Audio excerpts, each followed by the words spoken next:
Hi good morning. ನಾನು ನಿಮ್ಮ ಕವಿತೆ. ಎಲ್ಲರೂ ಹೇಗಿದ್ದೀರಾ? ಚೆನ್ನಾಗಿದ್ದೀರಾ ಅಂದ್ಕೋತೀನಿ. ನಾನು ಕೂಡ ತುಂಬ ಚೆನ್ನಾಗಿದ್ದೀನಿ. ಇಲ್ಲಿ ಬಂದು ಟೈಮ್ 5:30 ಆಗಿದೆ.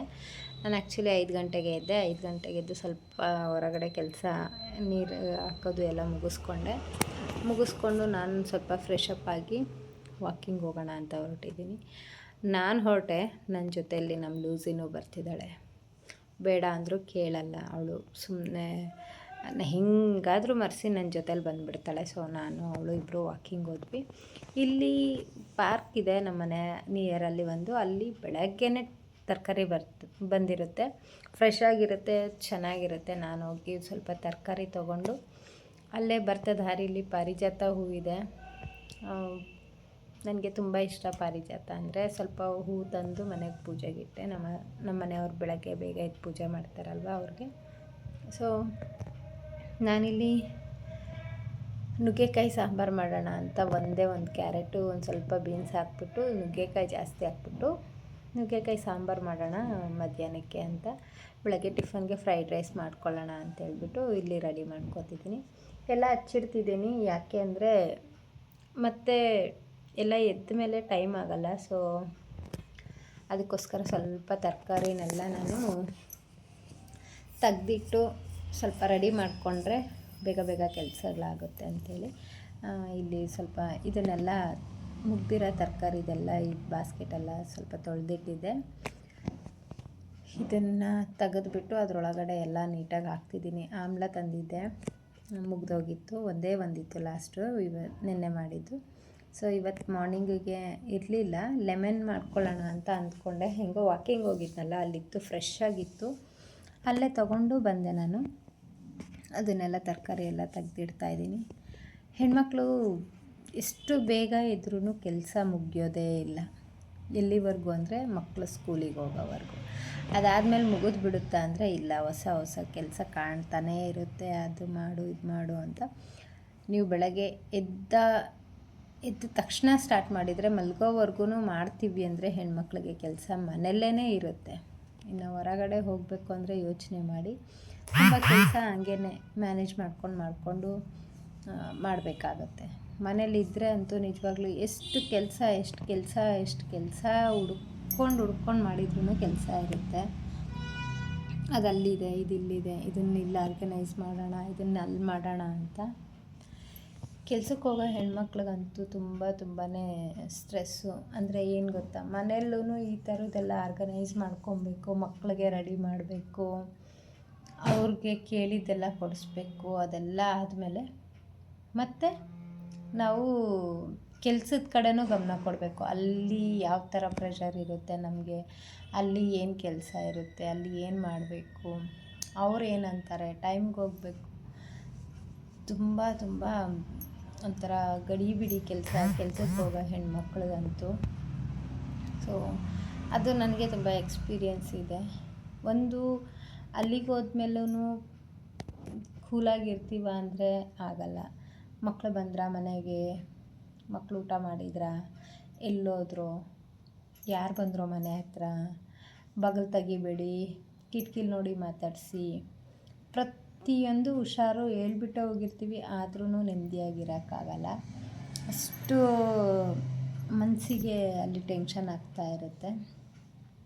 ನಾನಂತೂ ಬೆಳಗ್ಗೆ ಎದ್ದ ತಕ್ಷಣವೇ ಹನುಮಾನ್ ಚಾಲೀಸ, ಆಮೇಲೆ ಲಲಿತ ಸಹಸ್ರನಾಮ, ಹನುಮಾನ್ ಚಾಲೀಸ ಮತ್ತು ರಾಘವೇಂದ್ರ ಸ್ವಾಮಿದು, ನನಗೆ ಯಾವುದು ಬರುತ್ತೋ ಅದನ್ನೆಲ್ಲ, ಶ್ಯಾಮಲಾ ದಂಡಕಮ್ಮು ಎಲ್ಲನೂ ಕೇಳ್ತಿರ್ತೀನಿ ಬೆಳಗ್ಗೆನೇ.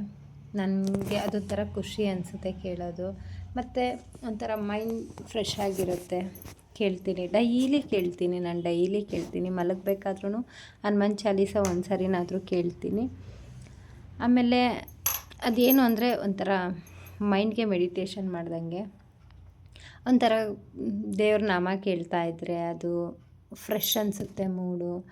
ಮತ್ತು ಬೇರೆ ಕಡೆ ಹೋಗದೇ ಇರೋ ಥರ ಅನಿಸುತ್ತೆ ನನಗೆ. ಬಟ್ ಗೊತ್ತಿಲ್ಲ ಬೇರೆಯವ್ರದ್ದು. ನನಗೆ ಹಂಗೆ ಅನಿಸುತ್ತೆ ಅಂತ ಹೇಳ್ಬಿಟ್ಟು ನಾನು ಬೆಳಗ್ಗೆ ಎಷ್ಟೇ ಟೈಮ್ಗೆ ಎದ್ದೇಳಲಿ ನಾನು ಒಂದು ಸರಿನಾದರೂ ಲಲಿತ ಸಹಸ್ರನಾಮ ಕೇಳ್ತೀನಿ. ಆಮೇಲೆ ರಾಘವೇಂದ್ರ ಸ್ವಾಮಿ ಅವ್ರದ್ದು ಅಷ್ಟೇ. ಅವ್ರದ್ದು ಕೇಳ್ತೀನಿ. ಅದೆಲ್ಲ ಆಯಿತು ಹಾಗೆ ಕೇಳ್ಕೊತಾನೆ ನಾನು ಜೋರಾಗಿ ಸೌಂಡ್ ಇಡ್ಬೋದು ಅಂತಂದರೆ ಎಲ್ಲರೂ ಮಲಗಿರ್ತಾರೆ. ಸ್ಕೂಲಿಗೆ ಹೋಗೋರು ಅವರು, ಮತ್ತು ಬೇಗ ಎಬ್ಬಿಸಿದ್ರು ಅವ್ರಿಗೆ ಡಿಸ್ಟರ್ಬ್ ಆಗುತ್ತೆ. ಮತ್ತು ಅಕ್ಕಪಕ್ಕದ ಮನೆ ಎಲ್ಲ ಸೈಲೆಂಟಾಗಿರುತ್ತಲ್ವ, ಆ ಟೈಮಲ್ಲಿ ಸೌಂಡ್ ಇಟ್ಟರೆ ಅದು ಜೋರಾಗೇ ಕೇಳಿಸುತ್ತೆ. ಅದಕ್ಕೋಸ್ಕರ ನಾನೇನು ಮಾಡ್ತೀನಿ, ಇಯರ್ಬಡ್ಸ್ ಇಟ್ಕೊಂಡು ಕೇಳ್ತಿರ್ತೀನಿ. ಅದಾದಮೇಲೆ ನಾನಿಲ್ಲಿ ಆಮ್ಲ ಜ್ಯೂಸ್ ಮಾಡ್ಕೊತಿದ್ದೀನಿ 3 ಜನಕ್ಕೂ, ನನಗೆ ಮತ್ತು ನನ್ನ ಮಗಳಿಗೆ, ನಮ್ಮ ಹಸ್ಬೆಂಡ್ಗೆ 3 ಜನಕ್ಕೂ. ಬೆಳಗ್ಗೆನೇ ಆಮ್ಲ ಜ್ಯೂಸ್ ಕುಡಿಯೋದ್ರಿಂದ ಖಾಲಿ ಹೊಟ್ಟೆಗೆ ತುಂಬ ಬೆನಿಫಿಟ್ಸ್ ಇದೆ. ಒಂದು ಹೇರ್ ಫಾಲು, ಮತ್ತು ಡೈಜೆಷನ್ ಸರಿಯಾಗುತ್ತೆ. ಸ್ಕಿನ್ ಏನಾದರೂ ಸ್ಕಿನ್ ರಿಲೇಟೆಡ್ಸ್ ಏನಾದರೂ ಇದ್ರೂ ಯೂಸ್ ಆಗುತ್ತೆ. ಅದೆಲ್ಲನೂ ತುಂಬ ಒಳ್ಳೆಯದು. ಅದಕ್ಕೋಸ್ಕರ ನಾನು ತುಂಬ ದಿವಸದಿಂದ ಕುಡಿತಿದ್ದೀನಿ, ತುಂಬ ವರ್ಷಗಳಿಂದನೂ. ಇಲ್ಲಿ ನನ್ನ ಮಗಳದ್ದು ಆಯಿತು, ಲಂಚ್ ಪ್ಯಾಕ್ ಮಾಡಿದ್ದು ಎಲ್ಲ ಮಾಡಿಕೊಟ್ಟಿದ್ದಾಯಿತು. ಅವಳು ಕಾಲೇಜ್ಗೆ ಹೋದ್ಲು, ನನ್ನ ಮಗ ಸ್ಕೂಲಿಗೆ ಬಿಟ್ಟು ಬಂದೆ ಅವನೂ. ಸೊ ಎಲ್ಲ ಬಿಟ್ಟು ಬಂದಾದಮೇಲೆ ನಮ್ಮಿಬ್ಬರದು ಮಂತ್ಲಿ ಪೀರಿಯಡ್ ಇಬ್ಬರದು ಕ್ಲಿಯರ್ ಆಗಿರೋದ್ರಿಂದ ಮನೇಲಿ ಇಬ್ಬಿಬ್ಬರಿದ್ದರೆ ಅದು ಪೂಜೆಗೆಲ್ಲ ಹೇಗೆ ಅಂದರೆ ಒಂದೇ ಸರಿ ಆಗಿಬಿಟ್ರೆ ಪರವಾಗಿಲ್ಲ. ಒಬ್ಬೊಬ್ರು ಒಂದೊಂದು ಸರಿ ಆಗಿದ್ದೀವಿ ಅಂದರೆ ತಿಂಗಳಲ್ಲಿ ಒಂದು ವಾರ ಅವ್ರಿಗೆ, ಒಂದು ವಾರ ಇವ್ರಿಗೆ, ಅಂದರೆ ಕೆಲಸಗಳೇ ಸರಿಯಾಗಲ್ಲ, ಪೂಜೆಗಳು ಏನೂ ಸರಿಯಾಗಿದಾಗಲ್ಲ. ಬಟ್ ನಮ್ಮಿಬ್ಬರದು ಹೆಂಗಿದೆ ಅಂದರೆ ಒಂದೇ ಟೈಮ್ಗಿದೆ, 1 ದಿವಸ 2 ದಿವಸ ಹೆಚ್ಚು ಕಡಿಮೆ ಇರೋದ್ರಿಂದ ನನಗೆ ಮನೆ ಕ್ಲೀನ್ ಮಾಡ್ಕೊಳ್ಳೋಕ್ಕೆ ಮತ್ತು ಏನಾದರೂ ಪೂಜೆಗಳಿದ್ರೆ ಪ್ಲ್ಯಾನ್ ಮಾಡ್ಕೊಳ್ಳೋಕ್ಕೆ ತುಂಬ ಈಸಿ ಆಗುತ್ತೆ. ಇಬ್ಬರದು ಆಗೋಗಿರೋದ್ರಿಂದ ಒಂದು ಸರಿ ನಾನೆಲ್ಲ ಡೀಪ್ ಕ್ಲೀನ್ ಮಾಡಿಬಿಡ್ತೀನಿ. ಮನೆಯೆಲ್ಲ ಡೀಪ್ ಕ್ಲೀನ್ ಮಾಡಿಬಿಟ್ಟು ಬೆಡ್ ಕವರ್ಸು ಮತ್ತು ಪಿಲ್ಲೋ ಕವರ್ಸು ಎಲ್ಲ ಚೇಂಜ್ ಮಾಡಿಬಿಟ್ಟು ಡೀಪಾಗಿ ಎಲ್ಲ ತೆಗೆದುಬಿಟ್ಟು ಎಲ್ಲ ಒರೆಸ್ಬಿಟ್ಟು ಕ್ಲೀನ್ ಮಾಡ್ಕೋತೀನಿ. ಅದೇನೋ ಮಾಡಲೇಬೇಕು ಅಂತಲ್ಲ, ಬಟ್ ಮಾಡೋದ್ರಿಂದ ನಮಗೆ ಚೆನ್ನಾಗಿರುತ್ತೆ. ಅದೊಂದು ರೊಟೀನ್ ಆಗಿಬಿಡುತ್ತೆ. ಮಂತ್ಲಿ ನಾವು ಈ ಥರ ಆಗಿದ್ದೀವಿ, ಅದಕ್ಕೋಸ್ಕರ ಕ್ಲೀನ್ ಮಾಡ್ಕೊಬೇಕು ಅನ್ನೋದು ಒಂದು ಕಾನ್ಸೆಪ್ಟಿಂದ ಕ್ಲೀನಾಗಿ ಮಾಡ್ಕೋತೀವಿ. ಇಲ್ಲ ಇದು ಮಾಡಲೇಬೇಕಂದ್ರೆ ಆ ಥರ ಏನಿಲ್ಲ, ಅವ್ರವ್ರ ಇಷ್ಟ, ಅವ್ರವ್ರ ಟೈಮಿಂಗು, ಅವ್ರ ಟೈಮ್ ಮ್ಯಾನೇಜ್ಮೆಂಟ್ ಅದೆಲ್ಲನೂ. ಬಟ್ ನನಗೆ ಅನಿಸುತ್ತೆ ನಾನು ಮಾಡ್ಕೋತೀನಿ. ಒಂದು ಸರಿ ಎಲ್ಲ ತೆಗೆದ್ಬಿಟ್ಟು ಕ್ಲೀನಾಗಿ ಬೆಡ್ ಕವರ್ಸ್ ಎಲ್ಲ 15 ಡೇಸ್ ಒನ್ಸ್ ಅಂತೂ ಕಂಪಲ್ಸರಿ ಮಾಡ್ತೀನಿ. ಬೆಡ್ ಕವರ್ಸು ಇಲ್ಲ ವೀಕ್ಲಿ ಅಂತೂ ಇದು ದಿವಾನ್ ಸೆಟ್ಟು ಎಲ್ಲ ಚೇಂಜ್ ಮಾಡಿಬಿಡ್ತೀನಿ. ಹಂಗೇನಾದರೂ ಇತ್ತು ಪೂಜೆ ಗೀಜೆ ಅಂದರೆ ಇನ್ನು ಫುಲ್ ಡೀಪ್ ಕ್ಲೀನ್ ಮಾಡಿಬಿಡ್ತೀನಿ. ಈಗಂತೂ ಗೊತ್ತಲ್ವ ನಿಮಗೂ, ವಾರಾಹಿ ನವರಾತ್ರಿಗಳು ನಡೀತಿದೆ. ಅದ್ರ ಮಧ್ಯದಲ್ಲಿ ನಂದು 3 ಡೇಸ್ ಪೂಜೆ ಆಯಿತು. ಅದಾದಮೇಲೆ ಪೀರಿಯಡ್ ಬಂತು. ಈಗ ಮತ್ತೆ ಮುಗಿದೇ ಹೋಗ್ಬಿಡುತ್ತೆ ವಾರಾಹಿ. ನಾನು ನೆಕ್ಸ್ಟು ವೈಭವಲಕ್ಷ್ಮಿ ಪೂಜೆ ಅಂತ ಅಂದ್ಕೊಂಡಿದ್ದೀನಿ, ಆಷಾಢದಲ್ಲಿ ಸ್ಟಾರ್ಟ್ ಮಾಡೋಣ ಅಂತ. ಅದಕ್ಕೋಸ್ಕರ ಒಂದು ಸರಿ ಎಲ್ಲ ಡೀಪ್ ಕ್ಲೀನ್ ಮಾಡ್ಕೊಂಬಿಡೋಣ ಅಂತ ನಾನು ಕ್ಲೀನ್ ಮಾಡ್ಕೊತಿದ್ದೀನಿ. ಅಷ್ಟರಲ್ಲಿ ನನ್ನ ಫ್ರೆಂಡ್ ಫೋನ್ ಮಾಡಿದರು. ನಾನು ಇದಕ್ಕೆ ಮುಂಚೆ ವ್ಲಾಗಲ್ಲೇ ಹೇಳಿದ್ದೀನಿ, ನಾನು ಮಾತಾಡ್ಕೊತಾನೆ ಕೆಲಸ ಮಾಡ್ಕೋತೀನಿ ಅಂತ. ಹಾಗಾಗಿ ನಾನು ಅವ್ರ ಜೊತೆಲಿ ಮಾತಾಡ್ಕೋತಾ ತುಂಬ ಮಾತಾಡ್ತೀವಿ, ಎಲ್ಲನೂ ಮಾತಾಡ್ತೀವಿ. ಅಂದರೆ ಅವ್ರದ್ದು ಫ್ಯಾಮಿಲಿದು ಮತ್ತು ಪರ್ಸ್ನಲ್ಲು ಎಲ್ಲ ಮಾತಾಡಿಕೊಂಡು ಟೈಮೇ ಗೊತ್ತಾಗಲ್ಲ ಎಷ್ಟು ಮಾತಾಡಿದ್ದೀವಿ, ಎಷ್ಟು ಇದು ಮಾಡಿದ್ದೀವಿ ಅಂತ. ಮಾತಾಡ್ತಾ ನನ್ನ ಕೆಲಸ ಎಲ್ಲ ಮುಗಿಸ್ಕೊಂಡೆ. ಅವರು ಕೆಲ್ಸಕ್ಕೆ ಹೋಗ್ತಾರೆ, ಅಲ್ಲಿನೂ ಅವ್ರ ಕೆಲಸ ಮುಗಿಯುತ್ತೆ, ನಂದು ಇಲ್ಲಿ ಕೆಲಸ ಆಗುತ್ತೆ. ಒಟ್ಟಲ್ಲಿ ಇಬ್ರಿಗೂ ಟೈಮ್ ಕೊಟ್ಕೋತೀವಿ, ಇಬ್ಬರು ಮಾತಾಡ್ತಿರ್ತೀವಿ. ಅಷ್ಟರಲ್ಲಿ ಮತ್ತೆ ನಾನು ಮ್ಯಾಟೆಲ್ಲ ತೆಗೆದುಬಿಟ್ಟು ಡೀಪಾಗಿ ಕ್ಲೀನ್ ಮಾಡೋಣ ಅಂತ ಹೇಳಿದ್ನಲ್ವ, ಅದ್ರ ಕೆಳಗಡೆ ಎಲ್ಲ ಗುಡಿಸ್ಕೊಂಡು ಒರೆಸ್ಕೊಂಡು ಎಲ್ಲ ಮಾಡ್ಕೊಳ್ಳೋಣ ಅಂತೇಳ್ಬಿಟ್ಟು ಎಷ್ಟು ಕೆಲಸ ಇತ್ತು ಅಂದರೆ, ಇದು ನೆನಪಿಗೆ ಬಂತು. ಒಂದು ಸ್ಟಾರ್ಟ್ ಮಾಡಿದರೆ ಒಂದರಿಂದ ಒಂದು ಸ್ಟಾರ್ಟ್ ಆಗಿಬಿಡುತ್ತೆ ಅಂತಾರಲ್ವ, ಹಂಗೆ ನಾನು ಸ್ವಲ್ಪ ಪಾಟೆಲ್ಲ ರೀಪಾಟ್ ಮಾಡಬೇಕಿತ್ತು.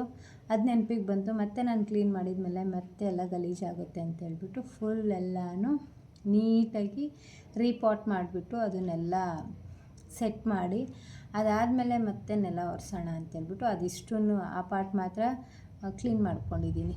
ಇದಾಗಿತ್ತು ಇವತ್ತಿನ ನನ್ನ ಡೇ. Thank you.